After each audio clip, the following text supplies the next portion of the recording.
Hi sir. నమస్కారం అండి. ఇప్పుడు రీసెంట్గా చూసుకున్నట్టయితే ఇప్పుడు విష్ణుప్రియ సబ్స్క్రిప్షన్లో మొన్న హల్చల్ చేసింది. మళ్ళీ ఇప్పుడు చూసుకున్నట్టయితే కొంతమంది నీ బాడీ కౌంట్ ఎంత అంటే నేను 5 చేశాను అని చెప్పడం కూడా జరిగింది. ఓపెన్గా చేయడం అని చెప్పడం జరిగింది. ఇది ఎంతవరకు కరెక్ట్ అంటారు? అసలు పబ్లిక్లో ఇలాంటివి మాట్లాడడం ఇలా 5 ఫిక్స్ చేశానని చెప్పేసి అన్నారండి, లేక బాడీ కౌంట్ 5 అని చెప్పేసి అన్నదా?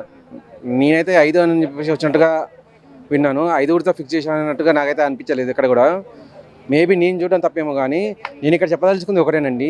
బాడీ కౌంట్ 5 అని చెప్పేసి అన్నదంటే సినిమా రివ్యూస్ అని చెప్పేసి ఉంటాయండి. మనకు తను కూడా సినిమా ఫీల్డ్లో ఉన్నదే. మామూలుగా ఆన్లైన్ రివ్యూస్ చూసుకుంటే మనకు 1 to 5 రివ్యూస్ అని చెప్పేసి ఇస్తారు. ఆఫ్లైన్ రివ్యూస్ చూసుకుంటే 1 to 10 అని చెప్పేసి ఇస్తారు రేటింగ్.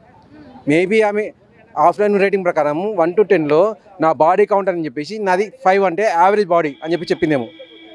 ఇప్పుడు 5 అని చెప్పింది అంటే కింద నేను ఆమె ఇచ్చిన వీడియోలో నేను కూడా కామెంట్స్ చూశాను. అంటే 5 తోటి తిరిగిందా అని చెప్పి వేస్తున్నారు కౌంట్. ఇప్పుడు తను ఎంతమందితో తిరిగిందని చెప్పి తనకు తెలుసు. అది నాకు తెలిసిన ప్రకారం అయితే తను చెప్పింది నాది నార్మల్ బాడీ, అటు సెక్సీ కాదు, ఇటు యావరేజ్ ఆర్డినరీ కాదని చెప్పి చెప్పినట్టు అనిపించింది. లేదు మీరు చెప్పిందే నిజం అనిపిస్తే దీంట్లో మనం మెయిన్గా తప్పు పట్టాల్సింది కోర్టులను. ఫస్ట్ ఆఫ్ ఆల్ కోర్టులు మనకు విచ్చలవిడితనాన్ని అనేది ఒక రకంగా చట్టం చేసింది. వాళ్ళు చెప్పిన విషయం ఏంటంటే 18 ఏళ్ళు నిండిన వాళ్ళు మేజర్స్, వాళ్ళు ఎవరైనా సరే ఎక్కడైనా సరే ఎవరితోనైనా తిరగచ్చు, లివింగ్ ఉండొచ్చు, ఇంకేదైనా చేయొచ్చు అని చెప్పేసి అన్నారు. అంతేకాకుండా పెళ్ళైన ఆడ కానీ మొగ కానీ పెళ్ళైన తర్వాత కూడా వాళ్ళ ఇష్టం కొద్దీ ఎవరితోనైనా తిరగచ్చు అని చెప్పి అన్నారు. ఇప్పుడు పెళ్ళైన వాళ్ళకి అంత విచ్చలవిడితనం ఉంటే పెళ్ళి కానీ విష్ణుప్రియ కేవలం 5 ఇప్పుడు ఆ కామెంట్ని చూసుకొని నేను కింద ఇచ్చిన కామెంట్ చెప్తున్నాను. ఇది నిజమని చెప్పి నాకు కూడా తెలీదు. కింద ఇచ్చిన కామెంట్ 5 తిరిగిందని చెప్పి అంటున్నారు. ఒకవేళ నిజంగా 5 తిరిగితే చాలా తక్కువనే తిరిగింది ఆమె. పెళ్ళైన వాళ్ళకి ఇటువంటి విచ్చలవిడితనం ఇచ్చినప్పుడు పెళ్ళి కాని వాళ్ళు మనం తప్పిట్లా పడతాం. ఆమె 5 తిరిగిందా లేక ఆమె బాడీ కౌంట్ ఆమె ఫిగర్ అని చెప్పి ఓన్లీ 5 ఇచ్చిందని చెప్పి నాకైతే క్లారిటీ లేదు.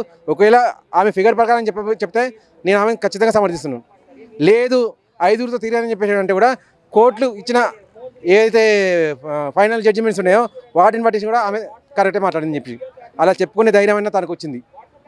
అటువంటి చెప్పుకునే ధైర్యాలు చేయకుండా ఎన్నో చీకటి రాజ్యాలు చేసే వాళ్ళు ఉన్నారు. పెళ్ళిళ్ళు అయిన వాళ్ళు కూడా భర్తలు మోసం చేసే భార్యలు ఉన్నారు, భార్యలు మోసం చేసే భర్తలు ఉన్నారు. వాళ్ళకంటే తను ఎంతో గ్రేట్. అంటే చాలామంది ఇండస్ట్రీలో ఇప్పుడు ఈవెంట్స్లో కానీ ఎక్కడైనా క్వశ్చన్స్ అడిగినప్పుడు మీరు మ్యారేజ్ చేసుకుంటారా, ఎప్పుడు చేసుకుంటారా అంటేనే స్కిప్ చేస్తూ ఉంటారు. సో ఈమె పబ్లిక్లో అట్లా ఎట్లా చెప్పింది అంటారు? తను ఏదైతే మాట చెప్పిందో తను క్లారిటీ ఇచ్చేస్తుంది అన్నట్టు. ఒకవేళ కింద కామెంట్స్ని పట్టేసి 5 తిరిగానంటే ఆమె క్లియర్ ఇచ్చేస్తుంది. నేను 5 తిరిగాను, అంతకంటే ఎక్కువ కాలేదని చెప్పేసి. అంతకంటే ఎక్కువ మంది తిరిగే వాళ్ళు ఇండస్ట్రీలో చాలామంది ఉన్నారు. ఒక్కొక్క ఇండస్ట్రీ తను చెప్తుందేమో, బాబు నా దగ్గరకు వస్తే నీకే డేంజర్ అని చెప్పేసి. ఇప్పుడు ఒకప్పుడు ఎయిడ్స్ అనే రోగంతో మనం అందరం భయపడేవాళ్ళం. అయ్యో ఎయిడ్స్ వస్తే ఏమవుతుంది, అదైతే ఇదైతే అనిపించి తను చెప్తుంది ఆల్రెడీ నాకు 5 ఉన్నారా బాబు నా దగ్గర రాకని చెప్పి భయపెట్టిస్తుందేమో. లేకపోతే ఎదుటోడు ఎవడైతే వచ్చేటోడు ఉన్నాడో నాకు ఆల్రెడీ 5 ఎక్స్పీరియన్స్ ఉంది, నా దగ్గర ఎక్స్పీరియన్స్ ఎక్కువ ఉంది, రండి అని చెప్పి పిలుస్తుందేమో. 2 విధాలుగా మీరు చూసుకోండి. అది 2 విధాలుగా ఆమె అటు భయపెట్టిస్తుందా మిమ్మల్ని పిలుస్తుందా అది మీరు నిర్ణయించుకోండి.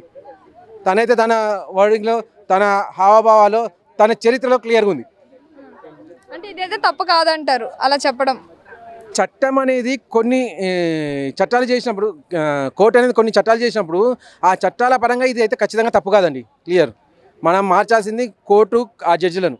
హిందూ సాంప్రదాయంలో ఒక రాముడు ఉంటే ఒకటే సీత. మనం ఎప్పుడైనా కానీ ఏదైనా కానీ ఒక పెళ్లి జరిగిందంటే ఒక పాట పెట్టుకున్నాం అంటే ఖచ్చితంగా రాముడు సీత కళ్యాణం అని చెప్పి పెట్టుకుంటాం. ఎందుకు పెట్టుకుంటాము? ఎప్పుడైనా కానీ వాళ్ళు చచ్చేంత వరకు కూడా రాముడు సీత లాగానే ఉండాలి, ఒక్క భార్య ఒక భర్త అని చెప్పి ఉండాలి అని చెప్పి మనం అనుకుంటాం. అటువంటి హిందూ సంస్కృతిని నాశనం చేయడానికే కోర్టు కొన్ని చట్టాలను తీసుకొని వచ్చింది. ఎవరిదైనా ఉండొచ్చు అని చెప్పి. అదిగో ఆ చట్టాలు ఇచ్చిన విచ్చలవిడితనం అనేది. కోర్టు అనేది తప్పు చేస్తే తను కూడా తప్పు చేసినట్టే. కోర్టు అనేది అక్కడ వాళ్ళు ఒప్పు చేశారంటే తను కూడా ఒప్పు చేసింది. అంటే ఇప్పుడు చాలా చిన్న విషయం అయినా సరే సోషల్ మీడియాలో చాలా వరకు ట్రోలింగ్స్ కానీ నెగిటివ్ కానీ గురి చేస్తూ ఉంటుంది. ఇప్పటి వరకు చాలా వరకు విష్ణుప్రియ గారు అలానే అయ్యారు. సో మళ్ళీ ఇప్పుడు ఇదంతా కాంట్రవర్సీ వస్తుంది, లేదు అంటే ఇలా ట్రోలింగ్ అవుతుంది, నెగిటివ్ వస్తుంది అని తెలిసి చేశారా, కావాలని చేశారంటారా? నేను ఇంతకుముందు కూడా చెప్పానండి. ఎప్పుడైతే తనకు 300 రూపీస్ సబ్స్క్రిప్షన్ పెట్టిందో అప్పుడు నేను తనకు క్లియర్గా సపోర్ట్ చేశాను. ఆమె వచ్చింది యాంకరింగ్ కోసం అని చెప్పేసి, సంపాదన కోసం అని చెప్పేసి వచ్చింది. యాంకర్లు అని చెప్పేసి చీర కట్టుకొని వస్తే, లంగా జాకెట్ పూర్తిగా కట్టుకొని వస్తే ఎవ్వరు కూడా చూసేవాళ్ళు లేరు. సగం సగం బట్టలు వేసుకుంటేనే యాంకర్లను గౌరవిస్తున్నారు, వాళ్ళకి మాత్రమే మార్కెట్ ఉంటుంది. అటువంటిది తను క్లియర్గా 300 రూపాయలు సబ్స్క్రిప్షన్ పెట్టేసి నేను ఫోటోలను చూపిస్తాను చెప్పేసి అని ఉంటుంది. అర్ధనగ్న ఫోటోస్ ఎట్లాగో ఆమె టీవీలో వస్తూనే ఉన్నాయి, వాటినే అక్కడ చూపిస్తే మరి 300 రూపాయలు వస్తుంది. చూసే వాళ్ళు వెరి వాళ్ళు అంతే. ఆ వెరి వాళ్ళను తను సంపాదనగా మార్చుకుంటుంది. తను అప్పుడు సపోర్ట్ చేసిన, ఇప్పుడు కూడా తను నేను 5గురిని ఆల్రెడీ వాడాను అని చెప్పి చెప్తే తనను ఇప్పుడు కూడా నేను సమర్థిస్తున్నా. క్లియర్ ఈమెనా అని చెప్పేసి మీరు ఎంత ట్రోలింగ్ చేసినా కూడా ఆమెది ఏమాత్రం తప్పు లేదు, ఏది నాని కోర్టులో తప్పు ఉంది. ఇటువంటి అనేది చూసి యువత అనేది ఖచ్చితంగా పాడవుతుంది. యువత ఎక్కడ పాడవుతుంది? ఇటువంటి వాళ్ళు అనేది బయటికి వచ్చి చెప్పడం వల్ల. ఈమెకి ఈ హక్కునిచ్చింది కోర్టు. సో ఏ యువత అయినా కానీ తప్పు పట్టాలన్నా కానీ పెద్దలైనా తప్పు పట్టాలంటే కోర్టుని మాత్రం తప్పు పట్టాలి, ఈమెను కాదు. ఈమె జస్ట్ తనకున్న హక్కును అనేది యూజ్ చేసుకుంది అంతే. అందరూ ఎక్కడైతే భయపడుతున్నారో లేదు, నేను ఆ భయాన్ని పాటించను, ఉన్న నిజాన్ని నేను చెప్తాను, నేను నిర్భయరాలని లేకపోతే నేను నిజాయితీ పరురాలని, చేసింది తప్పైనా కూడా నేను చెప్తున్నాను అనే కొనం చెప్పిందేమో. అంటే బిగ్ బాస్ లో మంచి పేరు ఉండేది కదా విష్ణుప్రియకి, సో అదంతా పోగొట్టుకుంటుంది అనుకోవచ్చు. ఇప్పుడు ఒకటేనండి, బిగ్ బాస్లో వచ్చిన వాళ్ళంతా ఏమన్నా పతివ్రతలా చెప్పగలరా? ఎవరైనా గ్యారంటీగా పలానా వాళ్ళు పతివ్రత అండి, ఈమె ఇంతవరకు కూడా ఒక అబ్బాయితో కూడా తిరగలేదని చెప్పి ఏ ఒక్కరికైనా గ్యారంటీ ఇవ్వగలరా? ఈవెన్ వాళ్ళు సర్టిఫికేట్ ఇచ్చినా కూడా కింద కామెంట్స్ వస్తున్నట్టే, నేను అక్కడ చూసా ఇక్కడ చూసా అని చెప్పేసి. పర్సనల్ లైఫ్ ని బయట పెడితే మనమే నెగిటివ్ అవుతాం కదా.